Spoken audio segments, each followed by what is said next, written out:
Friends, మహాభారతంలో 100 మంది కొడుకుల తండ్రి అయిన ధృతరాష్ట్రుడు గురించి ఎవరికి తెలియదు చెప్పండి. ధృతరాష్ట్రుడు గురించి చాలా విషయాలు మహాభారతంలో ప్రస్తావించబడ్డాయి. ఈ వాస్తవాల్లో ఒకటి, ధృతరాష్ట్రుడు తన భార్య గాంధారి కుటుంబాన్ని చంపాడని. ఎందుకు చంపాడో తెలిస్తే మీరు నిజంగా ఆశ్చర్యపోతారు. కాబట్టి ఈ రోజు వీడియోలో ధృతరాష్ట్రుడు తన భార్య గాంధారి కుటుంబ సభ్యులని ఎందుకు చంపాడు అన్న విషయం గురించి తెలుసుకోబోతున్నాం. ఈ వీడియో చాలా ఇంట్రెస్టింగ్ గా ఉండబోతుంది, సో ఎక్కడ స్కిప్ చేయకుండా లాస్ట్ వరకు చూడండి. గాంధారి దేశపు యువరాణి గాంధారిని ధృతరాష్ట్రుడు వివాహం చేసుకున్నాడని మనందరికీ తెలుసు.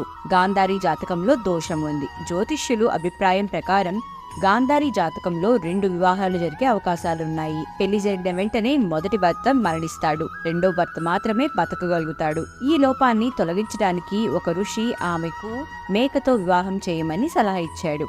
గాంధారి కుటుంబ సభ్యులు కూడా అతని సలహా పాటించి అదే పని చేసి ఆ తరువాత ఆ మేకను బలిచ్చేస్తారు. పెళ్లి సమయంలో గాంధారి ఆమె కుటుంబం ఈ విషయాన్ని ధృతరాష్ట్రుడి నుంచి దాచిపెడతారు. ఈ విషయం తెలుసుకున్న ధృతరాష్ట్రుడు చాలా కోపంగా ఉంటాడు. అతను గాంధార రాజు సుబలను అలానే అతని 100 మంది కుమారులను జైల్లో పెట్టమని ఆదేశిస్తాడు. వారిని చాలా హింసించాడు. వారికి చాలా తక్కువ ఆహారం ఇచ్చేవారు. దీని కారణంగా సుబల కొడుకులు చనిపోవడం ప్రారంభించారు. పగతో రగిలిపోతున్న సుబలుడు కౌరవులను నాశనం చేయడానికి తన చిన్న కొడుకు అయిన శకునిని సిద్ధం చేస్తాడు. సుబల పుత్రులందరూ శకునికి తమ వంతు ఆహారాన్ని తినిపించేవారు. ఇలా చేయడం వల్ల శకుని జీవించి తన కుటుంబంపై చేస్తున్న హింసలకు ప్రతీకారం తీర్చుకుంటాడని ఇలా చేస్తున్నారు. ఆయన మరణానికి ముందు సుబల శకునిని కారాగారం నుండి విడిచిపెట్టమని ధృతరాష్ట్రుడిని అభ్యర్థించాడు. తన వెన్నుముక్క నుండి పాచికలు చేయమని, వాటి కారణంగా కౌరవ వంశం నాశనం అవుతుందని సుబల శకునితో అంటాడు.